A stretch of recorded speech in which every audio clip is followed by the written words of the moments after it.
الحمد لله نحمده ونستعينه ونستغفره ونؤمن به ونتوكل عليه ونعوذ بالله من شرور أنفسنا ومن سيئات أعمالنا من يهده الله فلا مضل له ومن يضلله فلا هادي له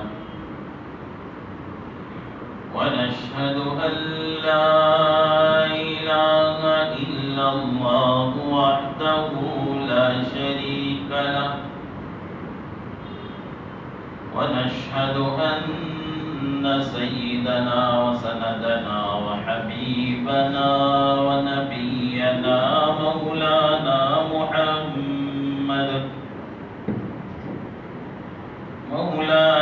محمدا عبده ورسوله أرسله بالحق بشيرا ونذيرا وداعيا إلى الله بإذنه وسراجا منيرا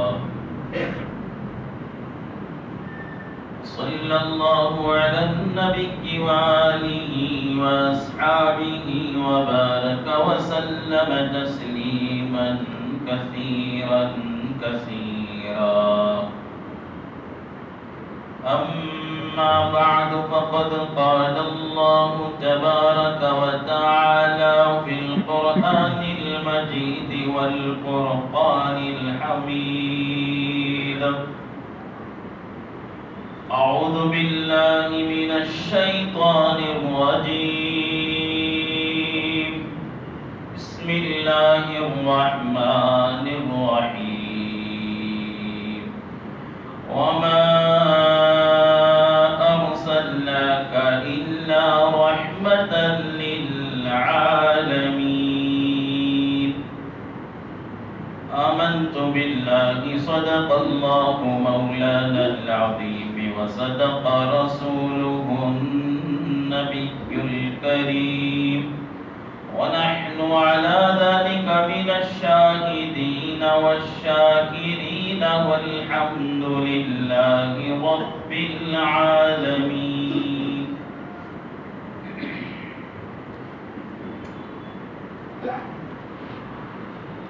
قابل احترام بزرگوں اور قابل قدر ملت کے نوجوان بھائیوں، عزیز دوستوں، محققین کا کہنا ہے، سائنسدانوں کا کہنا ہے، اس دھرتی میں، کائنات میں 365 سال کے 365 دنوں میں سے ہر دن، ہر وقت کسی نہ کسی جگہ پر بارش برستی ہے۔ آج بنگلور میں تو کل میسور میں،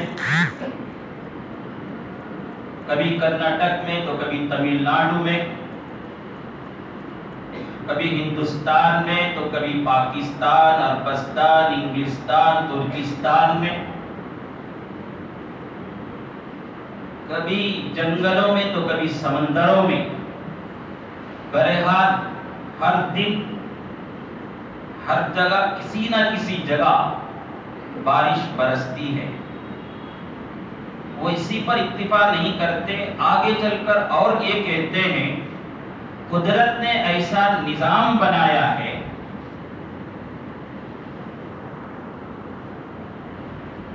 جس دن بارش کا برسنا، بارش کا پڑنا بند ہو جائے گا، وہ کائنات کا آخری دن ہے۔ یہ ان کا کہنا ہے۔ ہم عاشقان رسول کا یہ کہنا ہے، کائنات میں سال کے 365 دن، سال کے 365 راتیں، دن رات کے ہر گھڑی میں کسی نہ کسی جگہ پر میرے اور آپ کے آقا سرکار دو جہاں محمد رسول اللہ صلی اللہ علیہ وسلم کا مبارک تذکرہ چلتا رہتا ہے۔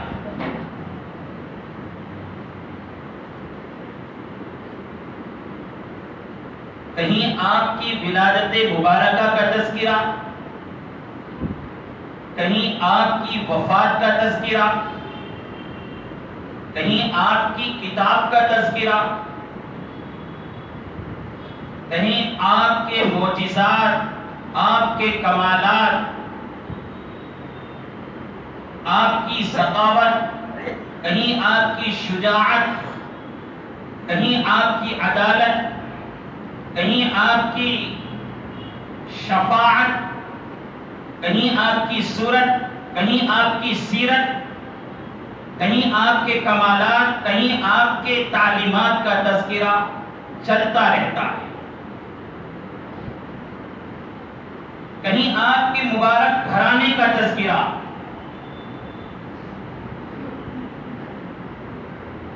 آپ کے ازواج مطہرات کا تذکرہ، خدیجہ، سودا، عائشہ، حفصہ، زینب بنت جہش، زینب بنت خزیمہ، ام سلمہ، ام حبیبہ، میمونہ، صفیہ، جویریہ، ماریہ، ریحانہ کا تذکرہ، کہیں آپ کے بیٹے طیب، طاہر، عبداللہ، ابراہیم، قاسم کا تذکرہ، کہیں آپ کی بیٹیوں کا رقیہ، زینب، ام کلثوم، فاطمہ رضی اللہ عنہ کا تذکرہ، کہیں آپ کا خاندان عباس، ابن عباس، علی، حسین بن علی، حسن بن علی رضی اللہ عنہم کا تذکرہ،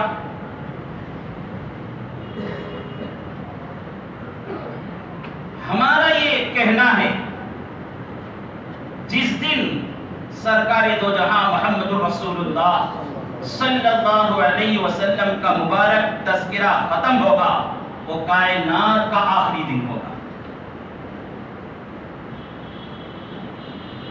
اس مبارک مہینہ ربیع الاول میں ہماری اس مسجد میں سرکار دو جہاں محمد رسول اللہ صلی اللہ علیہ وسلم کی رحمت للعالمین، آپ کی رحمت للعالمین سے کس کو کیا حصہ ملا،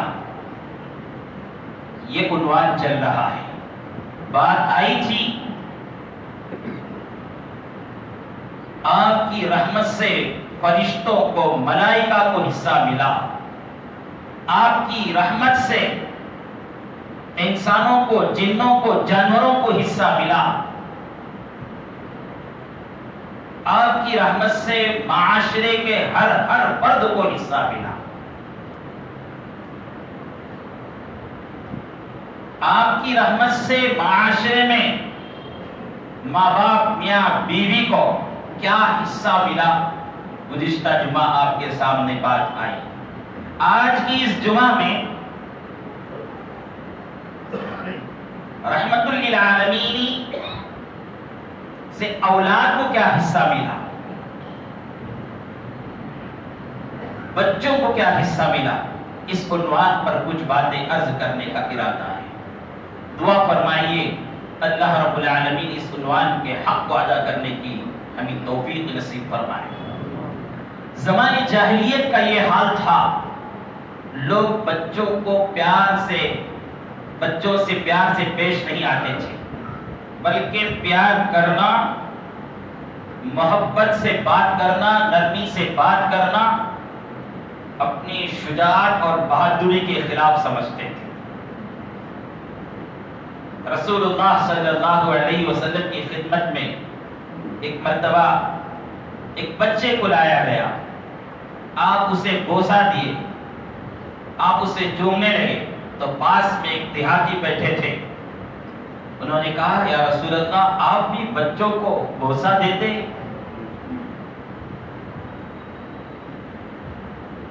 تو رسول اللہ صلی اللہ علیہ وسلم نے فرمایا کسی کا دل اگر پتھر کی طرح ہے تو ہم کیا کر سکتے؟ ہم کو تو تعلیم دی گئی، رسول اللہ صلی اللہ علیہ وسلم نے فرمایا اکرموا اولادکم واحسنوا آدابہم، بچوں کے ساتھ شفقت کے ساتھ پیش آئے، مہربانی کے ساتھ پیش آئے، ملاطفت کے ساتھ پیش آئے، اور ان کو اچھے آداب، اچھے طریقے، اچھے اخلاق سکھایا جائے۔ زمانے جاہلیت کا تذکرہ کرتے ہوئے قرآن شریف کہتا ہے اعوذ باللہ من الشیطان الرجیم بسم اللہ الرحمن الرحیم وَإِذَا بُشِّرَ أَحَدُهُم بِالْأُنثَىٰ ظَلَّ وَجْهُهُ مُسْوَدًّا وَهُوَ كَظِيمٌ يَتَوَارَىٰ مِنَ الْقَوْمِ مِنْ سُوءِ مَا بُشِّرَ بِهِ أَيُمْسِكُهُ عَلَىٰ هُونٍ أَمْ يَدُسُّهُ فِي التُّرَابِ۔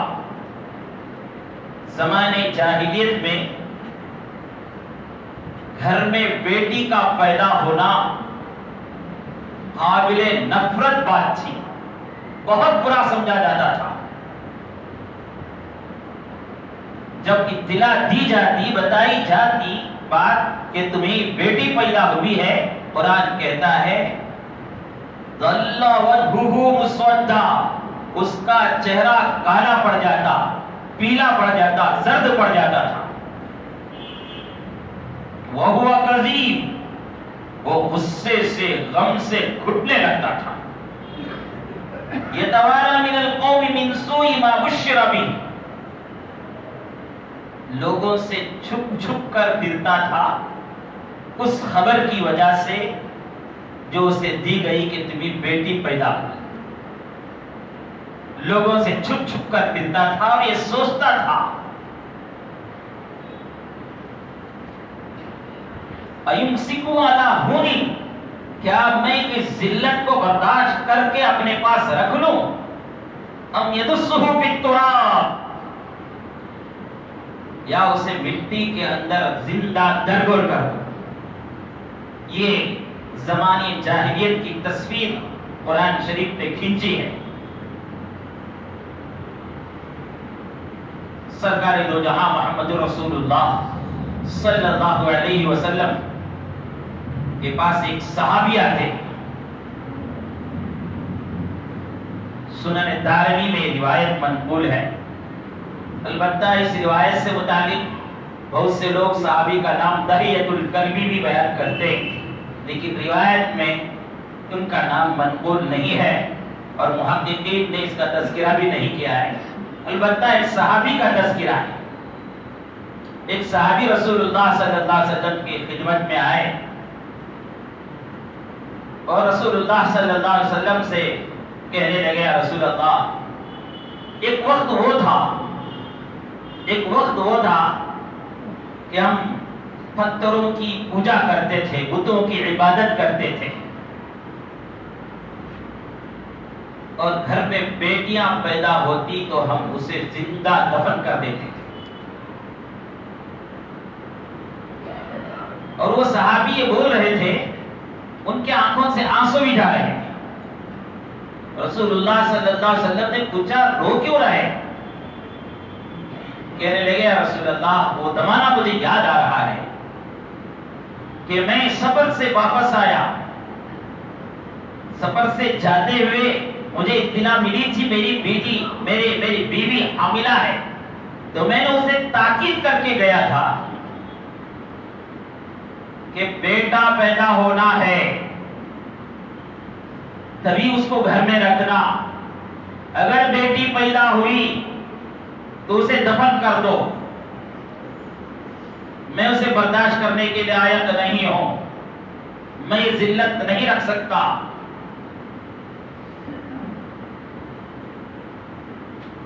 سفر سے واپس آیا، دروازہ کھٹکھٹایا. لمبا سفر ہوتا تھا اس زمانے میں، اب کی طرح نہیں پلیٹ کا، بسوں کا، ٹرینوں کا، کاروں کا. گھوڑوں اونٹوں کا سفر ہوتا تھا. گھر سے نکلتے تو واپس آنے تک کبھی کبھی 2 سال بھی لگ جاتے، 2.5 سال بھی لگ جاتے. ایک بچی دروازہ کھولتی، بڑی حسین و جمیل ہے، خوبصورت ہے، بڑی پیاری ہے. گھر میں آنے کے بعد میں نے اپنی بیوی سے پوچھا یہ کون ہے؟ کہنے لگی یہ ہماری بہن کی بیٹی ہے. ماں کو ڈر تھا کہ اگر ہماری بیٹی اگر کہیں تو پتہ نہیں کیا کریں گے. بہن کی بیٹی ہے تو میں نے اسے برداشت کر لیا. وہ کبھی ہمارے گھر میں رہتی، کبھی ہماری سالی کے گھر میں رہتی. مجھے اس بچی سے موانست ہو گئی، محبت ہو گئی. جس دن وہ میرے گھر کو نہیں آتی تو میں تڑپ کر پوچھتا ہوں بچی کیوں نہیں آئی.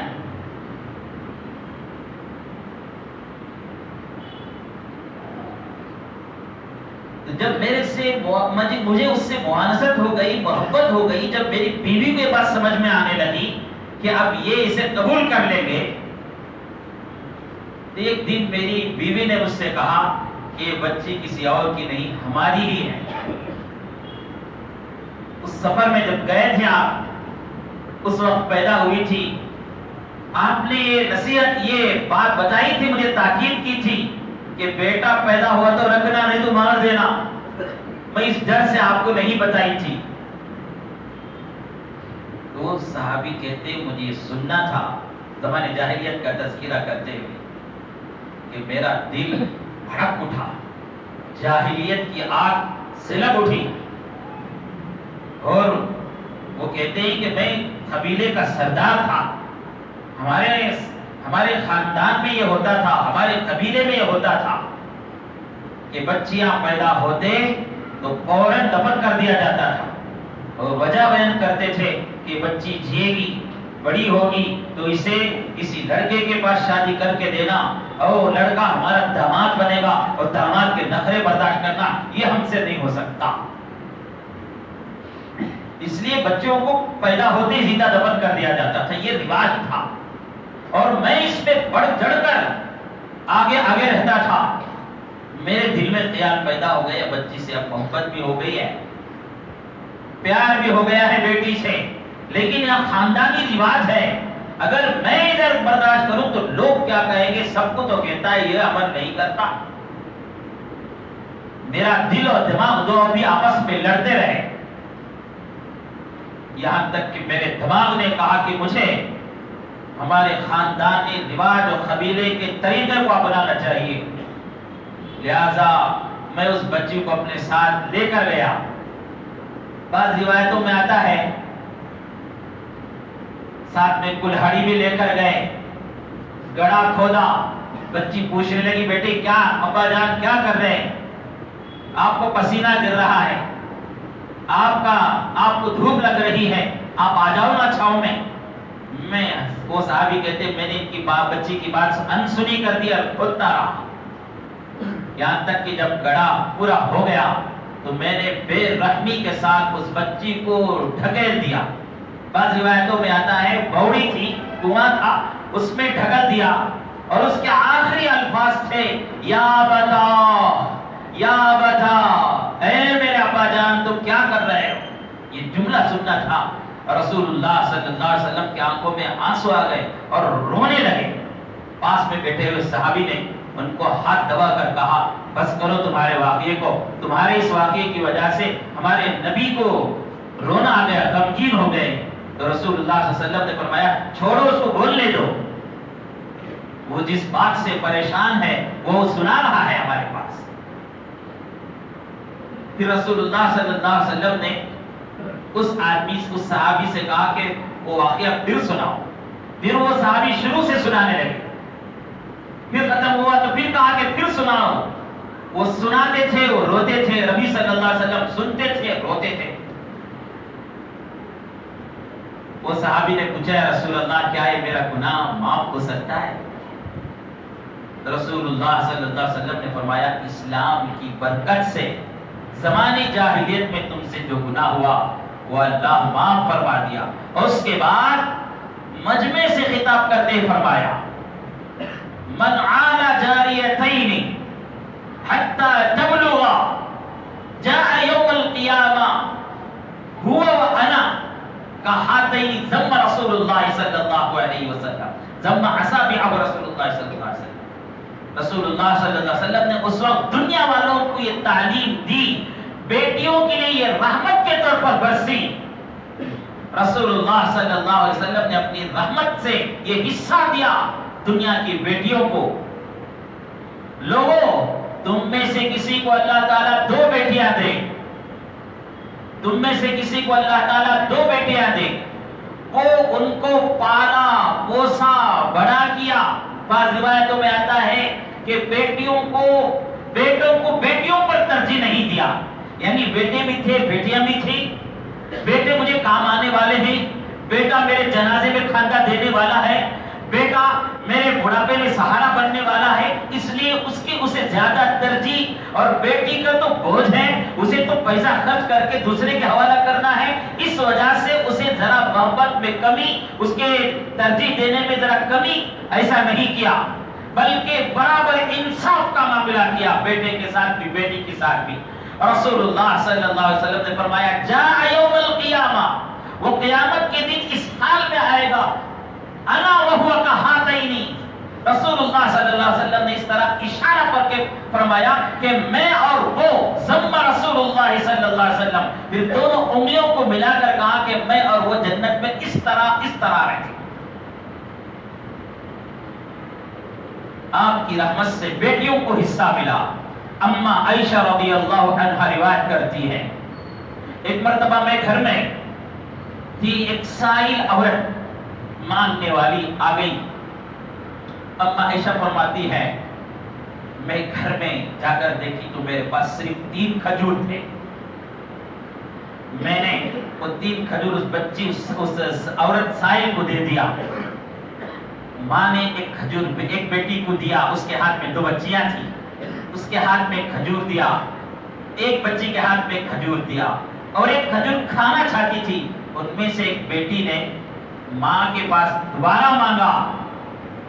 اما عائشہ رضی اللہ عنہا کہتی ہیں کہ وہ اس ماں کی محبت کو میں نے دیکھا کہ وہ بھی بھوکی ہے، بیٹی کھا لی ہے ایک کھجور، دوسری بیٹی نے کھجور کھا لی ہے، اس کا پیٹ بھوکا ہے، اس کے باوجود وہ تیسرا کھجور جو ہے 2 ٹکڑے کر کے ایک ٹکڑا ایک بیٹی کے منہ میں، دوسرا ٹکڑا دوسری بیٹی کے منہ میں ڈالتی ہے.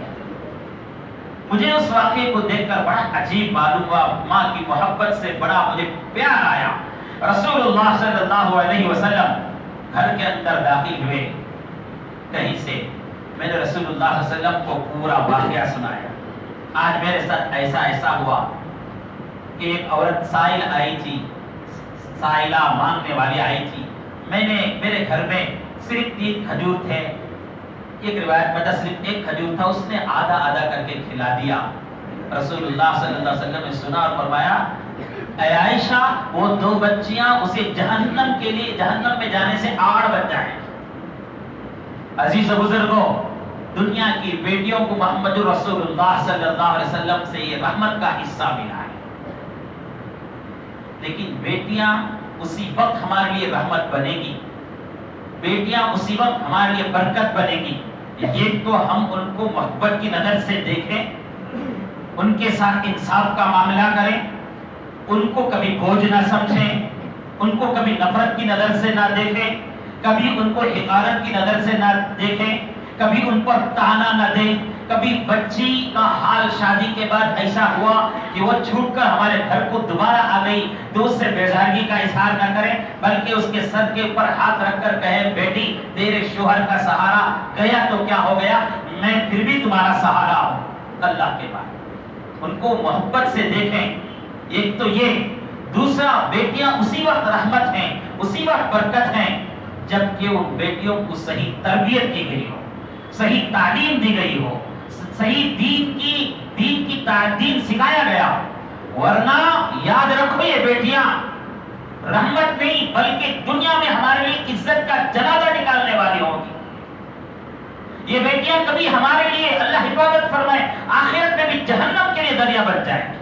ایک نازک پھول کی طرح ہے، وہ پردے میں رہنے والا، حیا میں رکھنے کی چیز ہے۔ ان کو صحیح تعلیم دیں، صحیح تربیت دیں، اسکول جاتی ہیں، کہاں باہر نکلتی ہیں تو ہم ان کی نگرانی کریں، کہاں جاتی ہیں، کب آتی ہیں، کس سے بات کرتی ہیں، ان کا تعلق کس سے ہے، ان کے ساتھ کیسا، کون کس کے ساتھ کیسا برتاؤ کرتی ہے، یہ سب کی سب نگرانی رکھیں۔ اور رسول اللہ نے جو فرمایا میں اور وہ جنت میں اس طرح ہوں گے، وہ اس کے لیے ہے جو اپنی بیٹیوں کی صحیح تربیت کرتا ہو، صحیح تعلیم دیتا ہو، صحیح دین سکھاتا ہو اور ان کو صحیح طریقے سے پرورش کرتا ہو۔ پیدا ہونے کے بعد ان کو کالجوں کے حوالے، کال سینٹر کے حوالے، ان کو بازاروں کے حوالے، دکانوں میں فیشن لیڈی کے طور پر ان کو کھڑا کرنے کے لیے اگر ہم آزاد کر دیا تو سمجھو یہ ہمارے لیے دنیا میں سر جھکانے کا اور آخرت میں جہنم کا ذریعہ بن جائیں گے۔ اللہ تعالیٰ امت مسلمہ میں سے ہر باپ کو، ہر ماں کو اس طرح کی مصیبت سے حفاظت فرمائے۔ رحمت للعالمین سے بیٹی کو یہ رحمت کا حصہ ملا۔ بچوں میں سے یتیموں کے لیے رسول اللہ صلی اللہ علیہ وسلم سے رحمت کا ایک بہت بڑا حصہ ملا۔ زمانے جاہلیت میں یتیموں کے ساتھ بہت برا سلوک ہوتا تھا، ان کے مال کو کھا لیا جاتا تھا، ان کے مال کو ہڑپ لیا جاتا تھا، ان کو لاوارث بنا کے سڑکوں کے حوالے کر دیا جاتا تھا۔ رسول اللہ صلی اللہ علیہ وسلم دنیا میں تشریف لائے تو فرمایا انا وکافر الیتیم کا ہاتھ ہزا۔ رسول اللہ صلی اللہ علیہ وسلم نے فرمایا اپنے خاندان کا یتیم او غیری کا لفظ اس حدیث میں ہے، یا دوسرے خاندان کا یتیم، کون سا بھی یتیم بچہ، یتیم بچی، اگر کوئی شخص ان کی پرورش کرتا ہے، ان کی دیکھ بھالی کرتا ہے، ان کی سرپرستی کرتا ہے، ان کے سر پر شفقت کا ہاتھ رکھتا ہے، ان کی ضرورتوں کو پورا کرتا ہے، رسول اللہ صلی اللہ علیہ وسلم نے فرمایا انا وکافر الیتیم ہاکذا۔ راوی کہتے ہیں رسول اللہ صلی اللہ علیہ وسلم نے ہاکذا کر کے اشارہ کیا تو شہادت کی انگلی اور درمیان تھوڑا سا فاصلہ رکھا، اشارہ تھا کہ وہ شخص جو یتیموں کی کفالت کرتا ہے میرے ساتھ جنت میں اس طرح قریب ہوگا۔ اور ایک روایت میں آتا ہے یتیموں کو محمد رسول اللہ صلی اللہ علیہ وسلم کی رحمت للعالمین سے یہ حصہ ملا۔ میں آپ کو بتا رہا ہوں رسول اللہ صلی اللہ علیہ وسلم نے فرمایا اس زمانے میں جبکہ یتیموں کو نوکر، یتیموں کو غلام، یتیموں کو لاوری بنا کے چھوڑ دیا جاتا تھا، فرمایا زمین کے گھروں میں سے سب سے زیادہ پسندیدہ گھر اللہ کے نزدیک، سب سے زیادہ برکت والا گھر اللہ کے نزدیک وہ ہے جس گھر میں یتیم کی پرورش ہوتی ہو، جس گھر میں یتیم ہو اور اس کے ساتھ اچھا سلوک کیا جاتا، اسے اس کا حق دیا جاتا، اسے محبت کیا جاتا۔ اور آپ نے آگے فرمایا زمین کے گھروں میں سے سب سے زیادہ منحوس، سب سے زیادہ بے برکتی والا گھر، سب سے زیادہ ناپسندیدہ والا گھر، ناپسندیدہ گھر وہ ہے جس گھر میں کوئی یتیم آ گیا ہو یا اسے لے کر آ گئے ہو اور اس کے ساتھ اچھا سلوک نہیں کیا جاتا ہے۔ عام طور پر کبھی ایسا ہوتا ہے خاندان میں کبھی کسی کا انتقال ہو جاتا ہے، یتیم بچوں کو کبھی لوگوں کے سامنے دکھانے کے لیے، دکھاوے کے لیے لے لیتے ہم اس کی کفالت کریں گے، کبھی کبھی واقعتاً محبت میں لیتے ہیں، چند دن تک ان کے ساتھ اچھا سلوک ہوتا ہے، چند دن تک ان کے ساتھ اچھا سلوک ہوتا ہے، پھر دھیرے دھیرے ان بچوں کو گھر میں حیثیت نوکروں کی ہو جاتی ہے، ان کے ساتھ برا سلوک ہوتا ہے، ان کے خواہشات، ان کے آرزوں، ان کے تمنا، ان کے ضرورتوں کا خیال نہیں ہوتا، نوکروں اور غلاموں کی طرح ان کے ساتھ سلوک کیا جاتا ہے۔ رسول اللہ صلی اللہ علیہ وسلم نے فرمایا جس گھر میں یتیم ہو اس کے ساتھ برا سلوک ہوتا ہو، اس کے آنکھوں میں آنسو ہو، خدا کی قسم وہ گھر اللہ کے نزدیک سب سے زیادہ ناپسندیدہ، مقبوض اور قابل نفرت گھر ہے۔ رحمت للعالمین سے یہ حصہ ملا یتیموں کو۔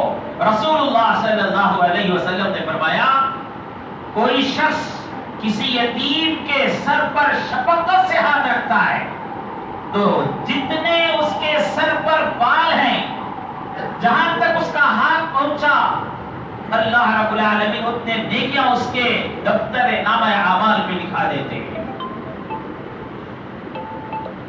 روایتوں میں آتا ہے، واقعہ مشہور ہے کہ رسول اللہ صلی اللہ علیہ وسلم ایک مرتبہ عید کا تشریف لے جا رہے تھے، راستے میں دیکھا ایک یتیم بچہ روتے ہوئے بیٹھا ہے، اس کے آنکھوں میں آنسو ہیں، عید کا دن ہے، کپڑے پرانے پھٹے ہیں۔ رسول اللہ صلی اللہ علیہ وسلم اس بچے کے قریب جاتے ہیں، سیکھنا چاہیے رسول اللہ کی سیرت سے یہ سب چیزیں۔ خاندان میں یا محلے میں یا ہمارے پڑوسی میں کوئی بچہ یتیم ہوتا ہے، کوئی بچی یتیم ہوتی ہے تو اس کے ساتھ ہم کو اگر اچھا سلوک کرنے کا موقع مل جاتا ہے، ہمارے پیسوں میں سے کچھ پیسہ اس پر خرچ ہو جاتا ہے، ہمارے وقتوں میں سے کچھ وقت اس کے لیے، اس کی تعلیم کے لیے، اس کی تربیت کے لیے لگ جاتا ہے، تو یہ میری اور آپ کی سعادت مندی کی بات ہے، بوجھ نہ سمجھیں۔ رسول اللہ اس بچے کے پاس جاتے ہیں، پوچھتے ہیں بیٹا کیا بات ہے، آپ کو معلوم نہیں عید نہیں، آج عید کا دن ہے، آپ ایسے کپڑے پہن کر یہاں بیٹھے ہوئے ہیں؟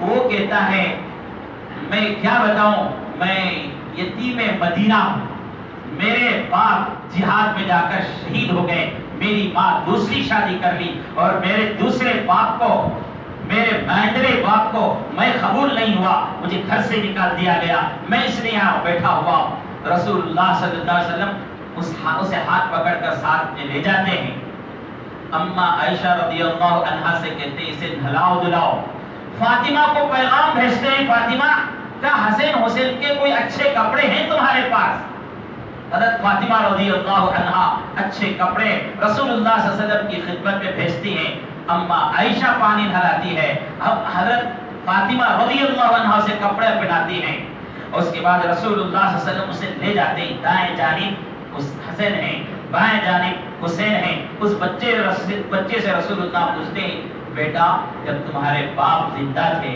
تم عیدگاہ جاتے تھے تو کیسے جاتے تھے؟ عیدگاہ جاتے تھے تو کیسا جاتے تھے؟ بچہ کہتا ہے، بچے تو بہرحال بچے ہوتے ہیں، ان کو عظمت کا کیا خیال ہوتا ہے، وہ کہتے ہیں میں جب ہمارے ابا کے ساتھ جاتا تھا تو میں دونوں کھاندوں میں بیٹھ کر جاتا تھا۔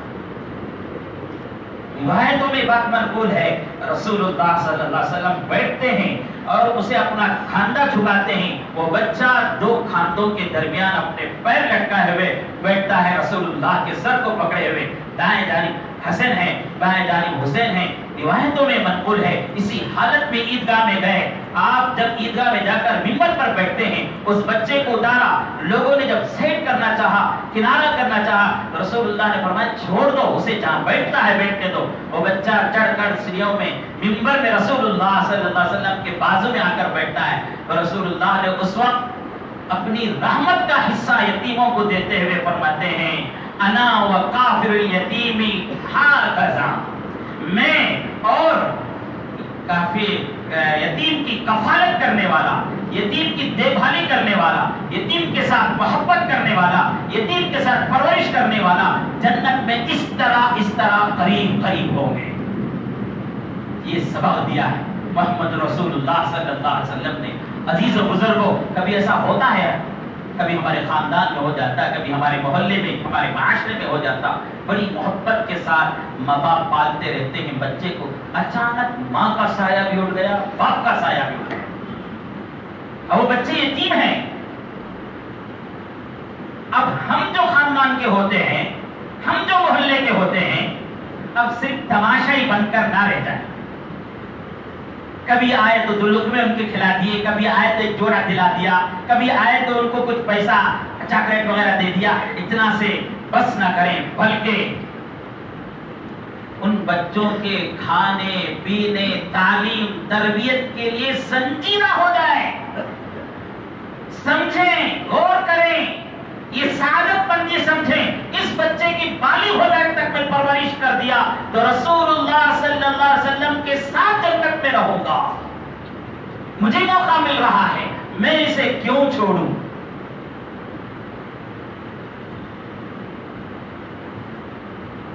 رسول اللہ صلی اللہ علیہ وسلم کی رحمت للعالمین سے بیواؤں کو بھی حصہ ملا.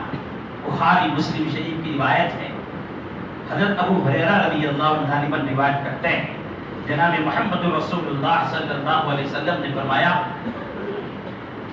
کوئی شخص کسی بے شوہر بے سہارا عورت کے لیے اس کی ضرورت پوری کرنے کے لیے، اس کے کھانے، اس کے پہننے، اس کے بچے، اس کے گھر کی ضرورت پوری کرنے کے لیے، اس کے علاج کی ضرورت پوری کرنے کے لیے کچھ دوڑ دھوپ کرتا ہے، کوشش کرتا ہے.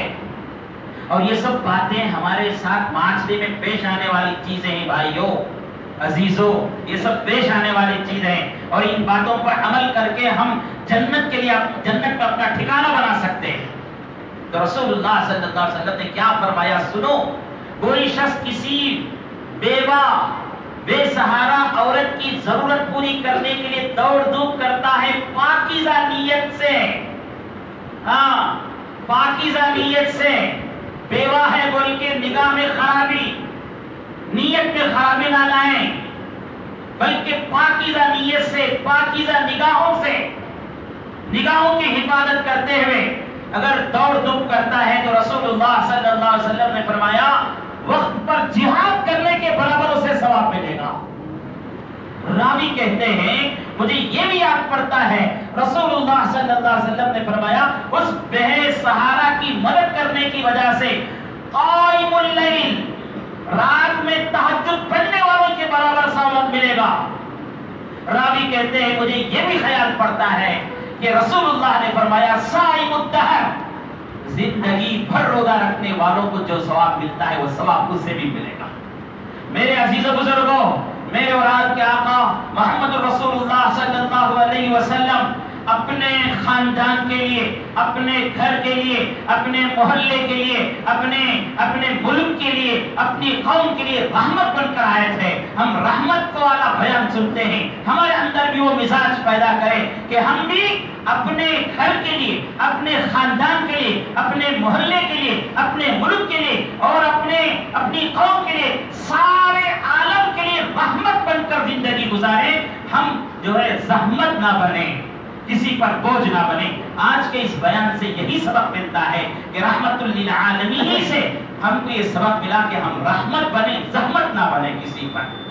انشاءاللہ آئندہ جمعہ آپ کے سامنے رسول اللہ صلی اللہ علیہ وسلم کی رحمت کا حصہ کس کو کتنا ملا، تاجروں کو کتنا ملا، ملازموں کو کتنا ملا، بیماروں کو کتنا ملا، محتاجوں کو کتنا ملا، امیروں کو کتنا ملا، غریبوں کو کتنا ملا، انشاءاللہ یہ اس عنوان میں آپ کے سامنے بات آئے گی. اب دعا ہے اللہ تعالی ہم سب کو عمل کی توفیق نصیب فرمائے.